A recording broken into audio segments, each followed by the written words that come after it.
Hello दोस्तों, बहुत बहुत दिल से स्वागत है आपका हमारे और एक नए वीडियो के अंदर। आज का जो वीडियो है ये है back end developer road map के ऊपर। अगर आप आपकी बैक एंड की जर्नी शुरू करना चाहते हो या फिर अगर आप ऑलरेडी बैक एंड को सीख रहे हो तो ये वीडियो आपके लिए है, क्योंकि मुझे पता है कि किसी भी स्किल को सीखने के लिए अगर आपके पास सही गाइड या फिर रोड मैप अगर नहीं होता है तो आप आपका बहुत ही ज़्यादा टाइम बर्बाद करते हो। लेकिन आज के इस वीडियो के बाद ऐसे नहीं होगा, क्योंकि मैं आपको ऐसा एक ऑप्टिमाइज्ड बैकएंड डेवलपमेंट का रोड मैप दिखाने वाला हूं जिसकी मदद से आप कम से कम टाइप के अंदर एक हायरिंग रेडी डेवलपर बन सकते हो। तो इस वीडियो के अंदर आपको ऐसे बहुत सारे नए टॉपिक्स के बारे में पता चलेगा जो शायद आपको नहीं पता थे। इससे आप आपके लर्निंग के अंदर जो गैप्स है वो आइडेंटिफाई करोगे और उनको भर के फिर आपकी जो लर्निंग है वो इफ़ेक्टिव हो जाएगी। और बेस्ट पार्ट ये है कि इस रोड मैप को फॉलो करने के लिए जितने भी रिसोर्सेज चाहिए होंगे वो सारे इस चैनल के ऊपर या तो ऑलरेडी अपलोडेड है या फिर हम नए वीडियोस जो हैं वो लेके आने वाले हैं। तो अगर आप इसको मिस नहीं करना चाहते हो तो अभी इस वीडियो को लाइक करिए, सब्सक्राइब करिए और जो बेल नोटिफिकेशन बटन है उसको भी दबाइए। अब चलते हैं और शुरू करते हैं। ओके, सो ये हमारा वो रोड मैप है जो कि हम इस वीडियो के अंदर डिस्कस करने वाले हैं। और इस रोड मैप को मैंने प्रॉपर फेजेस के अंदर डिवाइड किया है। तो आपकी जो बैक एंड डेवलपमेंट की जो जर्नी होगी ये बिल्कुल इन्हीं फेजेस के थ्रू जाने वाली है। तो हम देखेंगे कि हर एक फेज़ के अंदर आपको कौन से टॉपिक्स करने हैं, क्या करना है क्या नहीं करना है, ये सारी चीज़ें हम करेंगे। शुरू करते हैं हमारे फेज़ 1 से। हमारी जो फेज़ 1 है वो है फाउंडेशन। जी हाँ, अगर आपको एक स्किल्ड बैक एंड डेवलपर बनना है तो आपके जो फाउंडेशन है वो क्लियर होने चाहिए। फाउंडेशनल जो भी कॉन्सेप्ट्स हैं वो क्लियर होनी चाहिए। तो क्या आता है इसके अंदर? सबसे पहली चीज़ देखिए, यहाँ से शुरू करते हैं। Pick a programming language. अब सबसे ज़्यादा गलतियाँ ना स्टूडेंट्स यहाँ पर करते हैं, सबसे ज़्यादा टाइम बर्बाद इस स्टेप में करते हैं। हम कंटिन्यूसली ढूंढते रहते हैं कि कौन सी लैंग्वेज मुझे चूज़ करनी चाहिए, जावास्क्रिप्ट करूँ कि गोलैंग करो। कोई बोलता है गोलैंग बहुत फास्ट है, गोलैंग का करो। कोई बोलता है नोड.जेएस के अंदर बहुत सारी रिक्वेस्ट हैंडल होती है तो उसको करो। कोई बोलता है जावा कंपनीज़ यूज़ करती है बड़े बड़े एप्लीकेशंस के लिए तो उसको यूज़ करो। हम इतना टाइम इसके अंदर बर्बाद करते हैं ना कि जो हमारा जो मेन फोकस जिस चीज़ के ऊपर होना चाहिए वो कभी उसके ऊपर जाता नहीं। दूसरी गलत चीज़ों के ऊपर जो हमारा फोकस है और एनर्जी उसको हम बर्बाद करते हैं। मैं आपको एक चीज़ यहाँ पर रेकमेंड करूँगा कि बिल्कुल आपको सोचना नहीं कौन सी लैंग्वेज चूज़ करनी है। वही लैंग्वेज चूज़ करिए जिसके अंदर आप करंटली कंफर्टेबल हो। अगर आपको जावास्क्रिप्ट आती है तो जावास्क्रिप्ट के अंदर बैकएंड बनाना सीखिए। अगर आपको जावा आती है तो जावा के अंदर, पाइथन आती है तो पाइथन के अंदर। आपको कोई भी नई लैंग्वेज बैकएंड सीखने के लिए सीखने की ज़रूरत नहीं है, ठीक है। अब जब भी ये लैंग्वेज आप चूज़ करते हो तो सबसे पहली चीज़ आपको करना है, इसके जो लैंग्वेज के फंडामेंटल्स हैं, लूप्स, कंडीशंस, वेरिएबल्स। अगर जावास्क्रिप्ट आप कर रहे हो तो इसके अंदर जो एसिंक प्रोग्रामिंग है, promises, classes, functions, methods, objects, ये जो फंडामेंटल चीज़ें हैं ये आपकी क्रिस्टल क्लियर होनी चाहिए। बहुत लोग इसको इग्नोर करते हैं, ये चीज़ें छोड़ देते हैं और डायरेक्टली जंप करते हैं फ्रेमवर्क के ऊपर। वो एक बहुत ही बड़ी एक्चुअली गलती है, मिस्टेक है, वो आपको कभी नहीं करना है, ठीक है। यहाँ पर एक चीज़ आपको याद रखनी है कि जो बैकएंड इंजीनियरिंग है इसके अंदर 80% जो होता है वो ये होता है कि आप सिस्टम को कितना समझते हो, और बचे वाले जो 20% होता है वो सिंटैक्स होता है कि कोड आप कैसे लिखते हो। तो यहाँ पर आपका फोकस जो है वो होना चाहिए कि सिस्टम कैसे काम करती है उसके ऊपर, ना कि किसी लैंग्वेज के ऊपर। तो एक लैंग्वेज जो भी जिसके अंदर आप कंफर्टेबल है उसको चूज़ करिए और उसके जो फंडामेंटल्स है उसको क्लियर करिए। अगर आप लैंग्वेज एकदम शुरू से शुरू कर रहे हो, आपको कुछ नहीं आता है, तो इसके लिए अप्रॉक्सीमेटली 4 वीक्स लग सकते हैं। अगर लैंग्वेज ऑलरेडी आपको आती है और थोड़ी सी पॉलिशिंग अगर आपको करनी है तो 1 या 2 वीक्स इसके अंदर आपको लगेंगे, ठीक है। फेज़ 1 की ये पहली स्टेप है। उसके बाद नेक्स्ट स्टेप देखिए, नेक्स्ट स्टेप के अंदर यहाँ पर हम क्या करते हैं कि start understanding how web works. अब ये स्टेप क्यों चाहिए? मैं ऐसे अज्यूम करके चल रहा हूँ कि आपको बैकएंड आता नहीं है, आपने अभी अभी शुरू किया है या फिर शुरू करने वाले हो, तो उस केस में आपको ये जानना बहुत ज़्यादा ज़रूरी है कि वेब काम कैसे करता है, इसके अंदर क्या होता है। जैसे आप कोई URL टाइप करते हो ब्राउज़र के अंदर, बिहाइंड द सीन क्या होता है, इसके अंदर क्लाइंट सर्वर आर्किटेक्चर क्या होता है, HTTP है, DNS है, IP एड्रेसेस है, पोर्ट्स है, सर्वर्स है, ये चीज़ें आपको करनी है क्लियर इस स्टेप के अंदर। इसके बारे में आप थ्योरी पढ़ सकते हो, बहुत ही ईजी ये कॉन्सेप्ट है, ज़्यादा टाइम इसके लिए लगता नहीं है। उसके बाद लिनक्स की जो बेसिक कमांड्स है फॉर डेवलपर्स, ठीक है, लिनक्स तो बहुत बड़ा मतलब एक अलग ही डोमेन है, बट इसके अंदर जो डेवलपर्स के लिए जो कमांड चाहिए होती है आपकी डेली रूटीन पे, जो भी आप यूज़ करते हो, फोल्डर को क्रिएट करना, फाइल्स को कॉपी करना, मूव करना, ये जो चीज़ें हैं ये बेसिक कमांड्स आपको सीखनी है। उसके बाद वर्जन कंट्रोल, गिट। देखिए, मैंने ऐसे बहुत सारे स्टूडेंट्स देखे हैं जो बहुत सारे प्रोजेक्ट्स बना चुके हैं, बहुत सारा काम डेली बेसिस पे करते हैं, कोड करते हैं, बट अभी तक वो गिट यूज़ नहीं कर रहे हैं। ये एक बहुत बड़ी मिस्टेक है। गिट आपको डे 1 से ही यूज़ करना शुरू करना है। इससे बहुत सारे फ़ायदे आगे होते हैं आपको। आपकी जो भी हिस्ट्री है वो मेंटेन रहती है, तो गिटहब के ऊपर आपको प्रॉपर ग्राफ दिखेगा, पूरा ग्रीन ग्रीन दिखेगा। इससे जब भी आप जॉब इंटरव्यूज़ के लिए जाओगे तो आपका प्रोफाइल थोड़ा सा बेटर दिखेगा, ठीक है। डे 1 से आपको वर्जन कंट्रोल जो है, गिट क्या है, गिट के अंदर कमिट कैसे करते हैं, इसके बारे में आपको सीखना है। अब ये जो स्टेप है ना, इस स्टेप के अंदर आप क्या कर सकते हो, आप ये HTTP वगैरह सर्वर्स के बारे में सीखोगे तो आप क्या करोगे, आपकी जो भी प्रोग्रामिंग लैंग्वेज आपने चूज़ की है उसके अंदर की कुछ जो रेडी मेथड्स होती है उनको यूज़ करके आप HTTP सर्वर बनाओगे।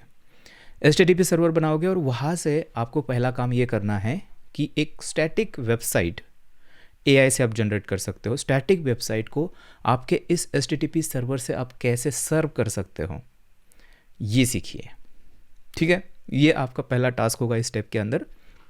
अब यहाँ पर आप शायद आपके दिमाग में ये क्वेश्चन होगा कि HTTP और ये लिनक्स वगैरह क्यों सीखना है, राइट। तो देखिए, ये जो नॉलेज है ना HTTP और DNS, as a backend developer आप डेली बेसिस पे इसके साथ ही काम कर रहे होते हो। तो अगर आपको अभी HTTP और लिनक्स आता है तो फ्यूचर में क्या होगा कि सिस्टम के अंदर कुछ अगर प्रॉब्लम आता है तो उसको डिबग करने में थोड़ी सी आसानी हो जाएगी। तो क्यों ना अभी से इसको सीखना शुरू करें, राइट। तो ये रीज़न है। अब ये जो स्टेप है इसको करने में अप्रॉक्सीमेटली 3 वीक्स लगेंगे। अगर प्रॉपर तरीके से आप 2-3 घंटे डेली का इसके ऊपर देते हो तो 3 वीक के अंदर ये सारी चीज़ें आप कवर कर पाओगे, ठीक है।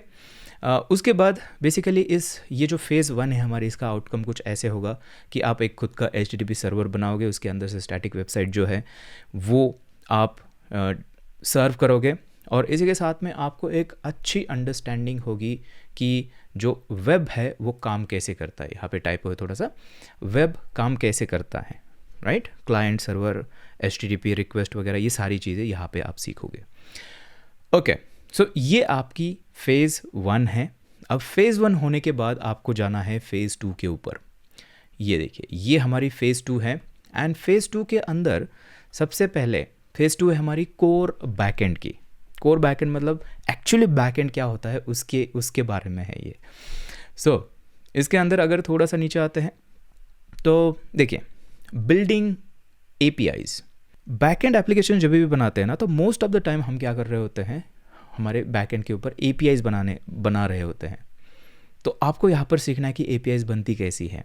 तो सबसे पहली स्टेप है आपको कोई भी एक आपका बैकएंड का फ्रेमवर्क जो है वो आपको चूज़ करना है। एक्सप्रेस हो सकता है नोड के अंदर, गो के अंदर इको हो सकता है, फाइबर हो सकता है, पाइथन के अंदर फास्ट API हो सकता है, या फिर जो भी है स्प्रिंग बूट है जावा के अंदर। कोई भी एक फ्रेमवर्क आपको चूज़ करना है। उसके बाद आपको सीखना है कि REST APIs कैसे बनाई जाती है, ठीक है। REST APIs के अंदर फिर आप सीखोगे, अच्छा HTTP की मेथड्स हम ऐसे यूज़ करते हैं तो URL की स्कीम जो है वो ऐसी होनी चाहिए।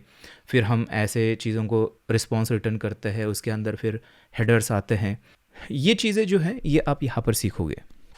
उसके बाद ये है GraphQL।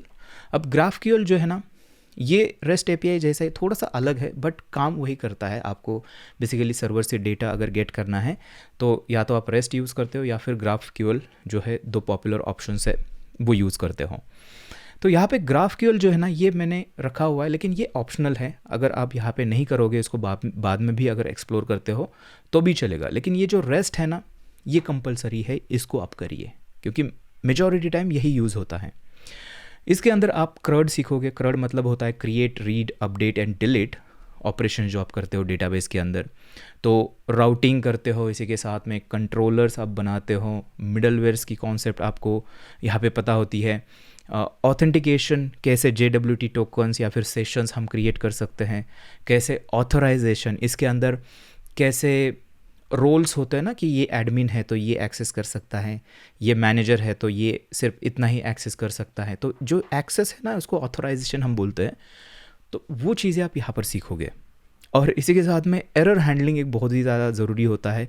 एरर हैंडलिंग हो गया, एप्लीकेशन की लॉगिंग हो गई है ना, लोकल लॉगिंग जो है, कॉन्फ़िग मैनेजमेंट हो गई, जैसे कि एनवायरनमेंट वेरिएबल्स हम कैसे स्टोर करते हैं, कैसे उसको सिक्योरली स्टोर करना है, .env फाइल है कैसे उसको पार्स करना है, वैलिडेट करना है, ये चीज़ें यहाँ पे सीखोगे। API डॉक्यूमेंटेशन ये भी बहुत ज़्यादा ज़रूरी है, जहाँ पे स्वैगर या फिर ओपन API जैसे स्पेसिफिकेशंस हम यूज़ करते हैं। ये भी एक ऑप्शनल है API डॉक्यूमेंटेशन। अगर इसको आप यहाँ पे स्किप करते हो तो भी कोई प्रॉब्लम नहीं है, लेकिन अगर करते हो तो मतलब +1 आपके लिए बोनस है, ठीक है। उसके बाद टूलिंग यहाँ पे कर सकते हो। टूलिंग के अंदर आपके आते हैं फॉर्मेटर्स, लिंटर्स, या फिर आप आपके गिट हुक्स आप सेटअप कर सकते हो आपके लोकल रिपोजिटरी के अंदर, जिससे आप जो भी कमिट करोगे, कमिट करने से पहले आपकी टेस्ट वगैरह जो लिंटिंग वगैरह है, फॉर्मेटिंग, वो रन हो जाए। तो इस टाइप की टूलिंग जो है ये आप यहाँ पे सीखोगे, ठीक है। तो इस स्टेप के अंदर ना और एक चीज़ है, अपने यहाँ पे APIs हम बना रहे हैं, तो साइड में इसके साथ में ही आपको एक चीज़ और करनी पड़ेगी जो कि है डेटाबेस डिज़ाइन।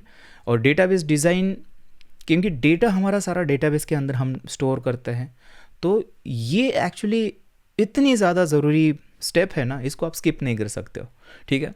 सो डेटाबेस डिज़ाइन के अंदर आप क्या करते हो, आप सीखते हो नॉर्मलाइजेशन क्या होता है, रिलेशंस क्या होती है, जॉइंस क्या कैसे लगाते हैं हम, इंडेक्सिंग हम कैसे करते हैं, कनेक्शन पूल्स क्या होते हैं, ये कॉन्सेप्ट आप समझते हो।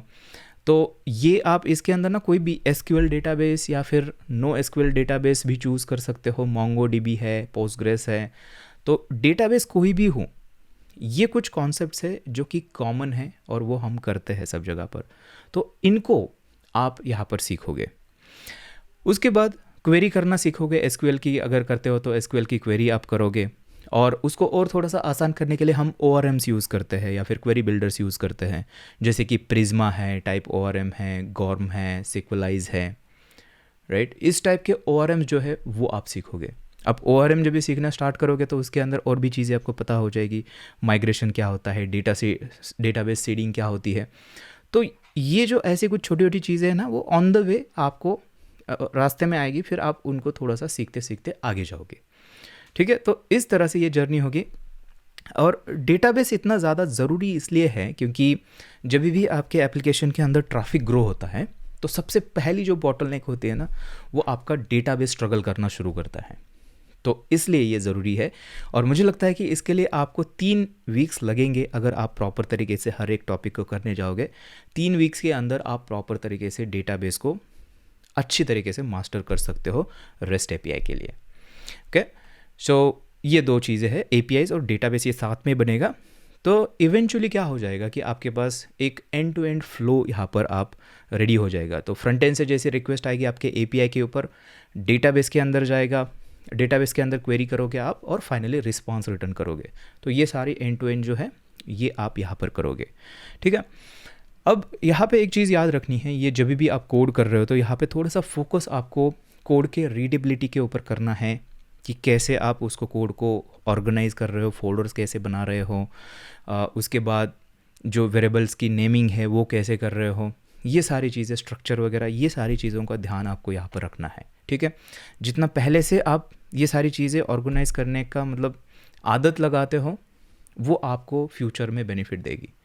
तो ये यहाँ पे होगा। इसके लिए आपको अराउंड 3 वीक्स लगेंगे इस चीज़ को, अगर हर एक चीज़ को। और ये जो टाइमिंग जो है ना, इसको मैंने टाइमिंग एक मतलब मैक्सिमम टाइम यहाँ पर मैंने दिया हुआ है। मे बी अगर आप ज़्यादा मेहनत करते हो तो इससे भी कम टाइम के अंदर आप इन चीज़ों को सीखोगे, ठीक है। अब उसके बाद हमारे पास नेक्स्ट चीज़ आती है, वो है एक्सप्लोर डेटा कम्युनिकेशन मैकेनिज़म्स। क्या मतलब है इसका? देखिए, हमने ऊपर रेस्ट एपीआई देखा।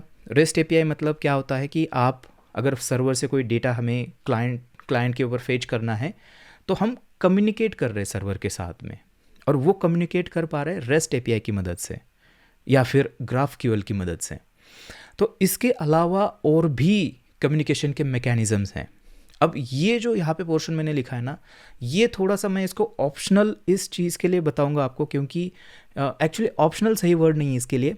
ये एक नीश टॉपिक आप इसको बोल सकते हो। इसकी पर्टिकुलर यूज़ केसेस है। फॉर एग्जांपल वेब सॉकेट जो है, अगर आपको कोई real time applications, chat applications बनाने हैं, तब आपको इसकी ज़रूरत पड़ेगी।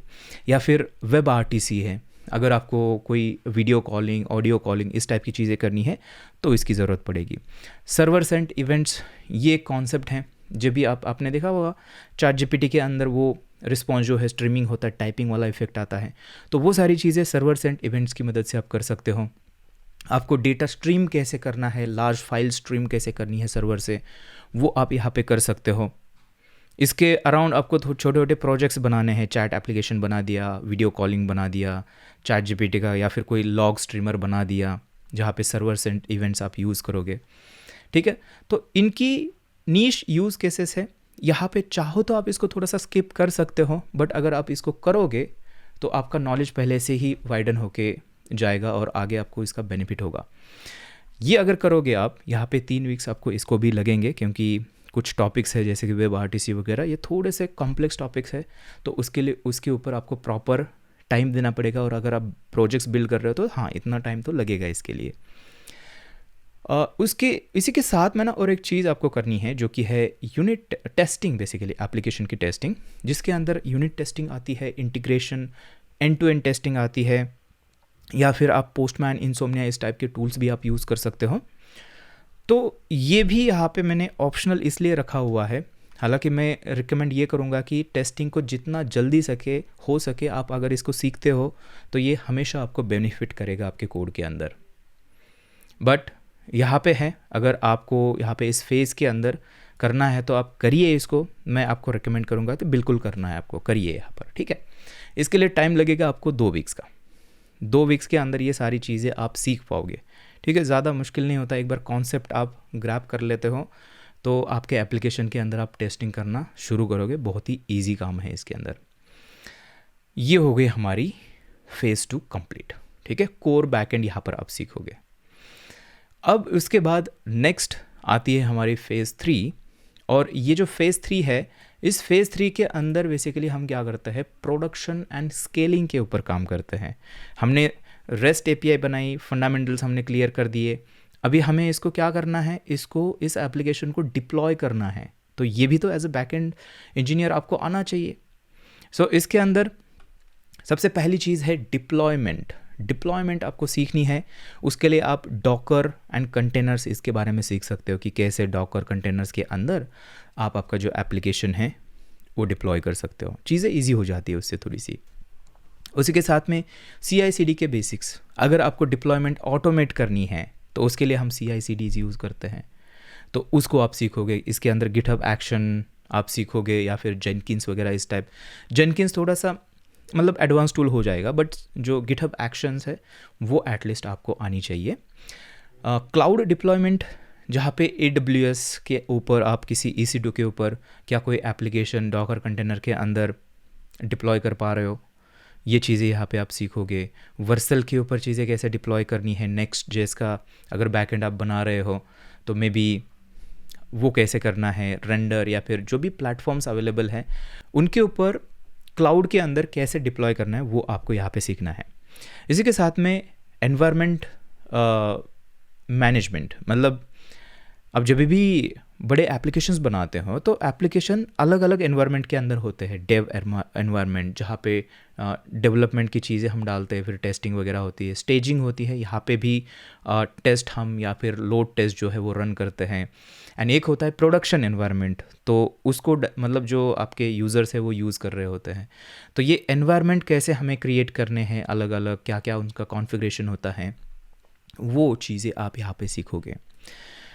सो इस स्टेज पे आपका नॉलेज इतना हो जाएगा कि आप एक बैकएंड एपीआई बना के उसको खुद डिप्लॉय कर पाओगे, ठीक है, इस स्टेज पे आने तक। और ये जो डिप्लॉयमेंट की जो चीज़ें हैं इसके लिए अप्रॉक्सीमेटली आपको 4 वीक्स का टाइम लगेगा ये सारी चीज़ें सीखने में, डॉकर कंटेनर, CI/CD वगैरह।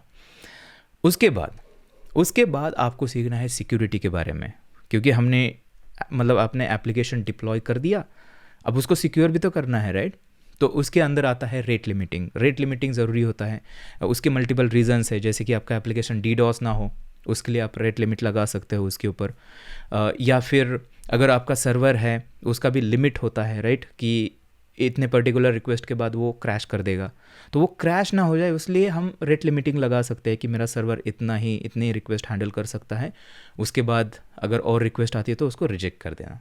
तो इससे सर्वर क्रैश नहीं होगा, बाकी की रिक्वेस्ट आपकी धीरे धीरे हैंडल होती रहेगी। इनपुट वैलिडेशन ये एक बहुत ज़्यादा ज़रूरी है, और इसको मैंने खास करके सिक्योरिटी के अंदर रखा है, क्योंकि बहुत बार हम APIs के अंदर इसको इग्नोर करते हैं। इनपुट वैलिडेशन मतलब जो भी क्लाइंट से डेटा आ रहा है उसको वैलिडेट करना यहाँ पे बहुत ज़्यादा ज़रूरी है, राइट। सो ये है HTTPS के बारे में यहाँ पे आपको सीखना है। ये बेसिकली चाहिए होता है कि आपका फ्रंट एंड से बैक एंड के ऊपर जो डेटा सेंड करते हो वो एनक्रिप्टेड होके जाना चाहिए। तो उसके लिए आप HTTPS जो है उसको कॉन्फ़िगर करते हो, तो आपको यहाँ पे TLS सर्टिफिकेट्स का एक आपको कॉन्सेप्ट यहाँ पे आ जाएगा, या फिर TLS टर्मिनेशन। तो ये चीज़ें जब भी आप सीखने जाओगे ना, तो ये छोटी छोटी टर्म्स आपको वहाँ पे मिलेगी, ठीक है। तो ऑन द फ्लाई आप वहाँ पे उनको भी क्लियर कर सकते हो। JWT सेफ्टी, JWT टोकन्स हम करते हैं ऑथेंटिकेशन के लिए, तो उसको कैसे सिक्योर करना है, क्या हमें रिफ़्रेश टोकन्स की में भी ज़रूरत है, फिर रिफ़्रेश टोकन के अंदर रोटेशन हम कर सकते हैं। उसके बाद है हैशिंग, पासवर्ड हैश आपको करना है। एनक्रिप्शन, अगर कोई डेटा फाइल, पर्सनल फाइल अगर आपको स्टोर करनी है तो उसको कैसे हम एनक्रिप्ट कर सकते हैं। तो ये सिक्योरिटी की कुछ चीज़ें हैं, इसको आप यहाँ पे सीखोगे, उसके लिए आपको अप्रॉक्सीमेटली 2 वीक का टाइम लगेगा, ओके। तो उसके बाद ये हमारी एक स्टेप आती है, हमारे फेज़ 3 के अंदर ही है ये, जो कि है स्केलिंग एंड ऑप्टिमाइजेशन। अभी आपने API बना दी, डिप्लॉय कर दिया, सिक्योरिटी वगैरह सब हैंडल कर दी, बट जैसे ही आपके एप्लीकेशन के अंदर ट्रैफिक बढ़ जाता है, बहुत सारे रिक्वेस्ट आनी शुरू हो जाती है, तो आपका एप्लीकेशन जो है वो स्ट्रगल करना शुरू करेगा, क्योंकि उसको चाहिए होती है स्केलिंग की ज़रूरत और ऑप्टिमाइजेशन की। ये 2 चीज़ें चाहिए यहाँ पर। सो यहाँ पे आप एक्चुअली सीखना शुरू करोगे जो सिस्टम डिज़ाइन के बेसिक्स हैं, ठीक है। अभी तक हमने सिस्टम डिज़ाइन नहीं सीखा था। देखिए हमारी 2 फेज़ मतलब ये कौन सी हमारी यहाँ पर ये 3rd फेज़ पे चल रहे हैं, तो 2 फेज़ ऑलरेडी हो चुकी है, लेकिन सिस्टम डिज़ाइन आप यहाँ पे एक्चुअली शुरू करोगे, क्योंकि इससे पहले आपको ज़रूरत नहीं होती है उसकी। जहाँ पे आपको ट्रैफिक बड़ा हो जाता है, एप्लीकेशन बड़ा हो जाता है, तो वहाँ से आपको चीज़ें करना, ये जो स्केलिंग और ऑप्टिमाइजेशन है वो चाहिए होता है। तो उसके अंदर आप स्केलेबिलिटी है, अवेलेबिलिटी, कंसिस्टेंसी, ये आप देखते हो क्या है इसके अंदर। Horizontal scaling, vertical scaling. Horizontal मतलब मल्टीपल सर्वर्स को लेना, फिर उसके बीच में लोड बैलेंस करना, तो लोड बैलेंसर यहाँ पर आ जाएंगे। वर्टिकल स्केलिंग के अंदर एक ही सर्वर को बढ़ाना उसके रिसोर्सेज, तो वो आप यहाँ पे सीखना शुरू करोगे। रिवर्स प्रॉक्सीज, Nginx के बारे में यहाँ पर सीखोगे। इसी के साथ में कैशिंग। देखिए कैशिंग, क्योंकि क्या होगा कि रिक्वेस्ट बहुत आ जाएगी तो आपकी जो APIs है वो स्लो हो जाएगी, तो मे बी आपको कैशिंग को इंट्रोड्यूस करना पड़ेगा ताकि वो थोड़ा सा फास्ट करे। CDNs वगैरह आप यहाँ पे करोगे। उसके बाद अगर बहुत सारे हेवी राइट्स आपके सर्वर के ऊपर आ रहे हैं, मतलब बहुत सारे रिक्वेस्ट क्रिएट करने के लिए डेटाबेस के अंदर, तो उन रिक्वेस्ट को आप क्यू कर सकते हो। उसके लिए काफका, रैबिट, MQ इस टाइप के क्यू मैसेज ब्रोकर्स आप यूज़ कर सकते हो, है ना। फिर डेटाबेस के अंदर बहुत ज़्यादा डेटा हो जाता है, तो हम डेटाबेस को पार्टीशनिंग करते हैं। फिर पार्टीशनिंग करने के बाद फिर भी अगर वो डेटाबेस मतलब वो सर्वर पे अगर बैठ नहीं रहा है वो डेटाबेस आपका, तो आप मल्टीपल सर्वर्स लेते हो, तो यहाँ पे शार्डिंग आपको ज़रूर चाहिए होती है। और इसी के साथ में gRPC, ये एक बेसिकली कम्युनिकेशन का है, जो हमने देखा था REST API, GraphQL, वैसे ही gRPC है। तो ये हम यूज़ करते हैं जब भी माइक्रो सर्विसेज वगैरह यूज़ करते हैं, तो 2 सर्विसेज के बीच का जो कम्युनिकेशन होता है ना, वो gRPC की मदद से करते हैं। तो इसमें प्रोटोबफ नाम की एक चीज़ होती है, उसकी वजह से कम्युनिकेशन बहुत फास्ट हो जाता है, सीरियलाइजेशन इसके अंदर बहुत फास्ट होता है। तो वो एक तरह का आप ऑप्टिमाइजेशन इसको समझ सकते हो, राइट। सो ये जो है ना, ये स्टेप बहुत ही ज़रूरी है, ये बाद में आती है आपके इस पूरे टाइमलाइन के अंदर, बट जब भी आएगी तभी आपको एक चीज़ याद रखनी है कि सिस्टम डिज़ाइन, कोई भी आप डिज़ाइन बनाते हो तो उसके अंदर कोई राइट और रॉन्ग चीज़ नहीं होती है। हर एक डिज़ाइन जो होता है वो यूनिक होता है, उस यूज़ केस के हिसाब से होता है। इसके अंदर बस आपको ये समझना है कि हर एक डिज़ाइन के क्या प्रोज है और क्या कॉन्स है, ट्रेड ऑफ्स होते हैं हर एक जगह पर, राइट। सो ये एक चीज़ है यहाँ पे। फॉर एग्जांपल अवेलेबिलिटी है और कंसिस्टेंसी है, इसके अंदर आपको ये ट्रेड ऑफ करना पड़ेगा कि अगर आपको अवेलेबिलिटी चाहिए तो आपको कंसिस्टेंसी जो है उसको ट्रेड ऑफ करना पड़ेगा, या फिर कंसिस्टेंसी चाहिए तो अवेलेबिलिटी को आपको ट्रेड ऑफ करना पड़ेगा। तो इस टाइप की चीज़ें ना आप सिस्टम डिज़ाइन के अंदर करते रहते हो। सो ये जो पूरी चीज़ें हैं इसके लिए आपको अप्रॉक्सीमेटली 5 वीक्स लगेंगे, ठीक है।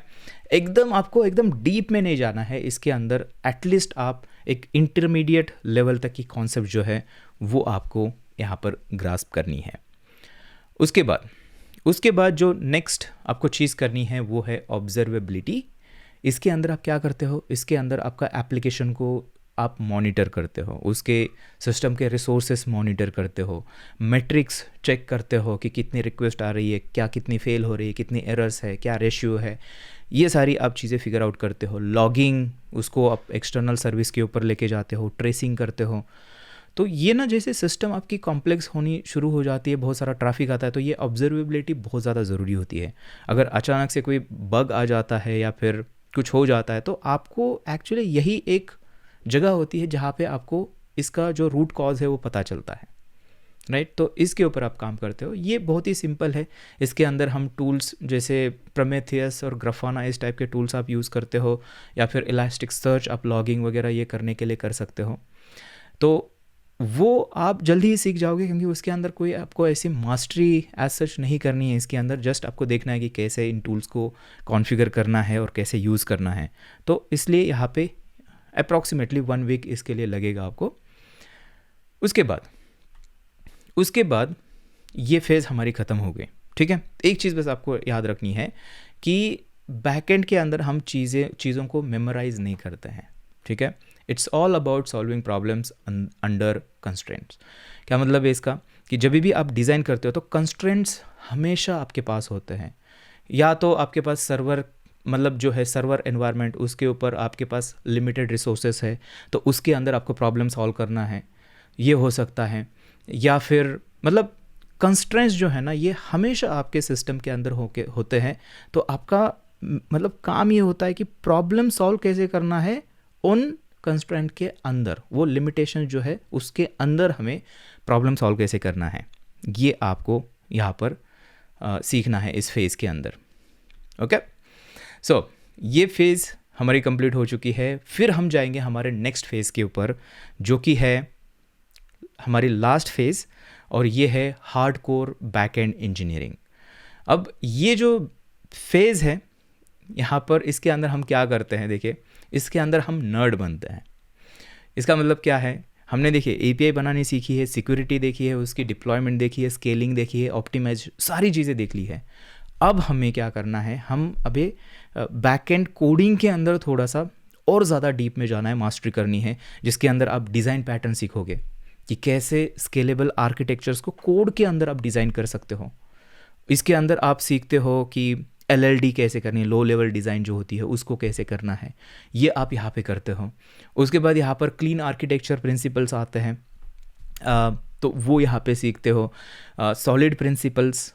उसके बाद यहाँ पर बिल्ड ओन लाइब्रेरीज, आप खुद की लाइब्रेरीज यहाँ पे बनाना शुरू करते हो। तो इस तरह से आप मतलब एक तरह की मास्टरी यहाँ पर आप हासिल करते हो, और आप एक नर्ड बनते हो इस मतलब इस स्टेज के अंदर।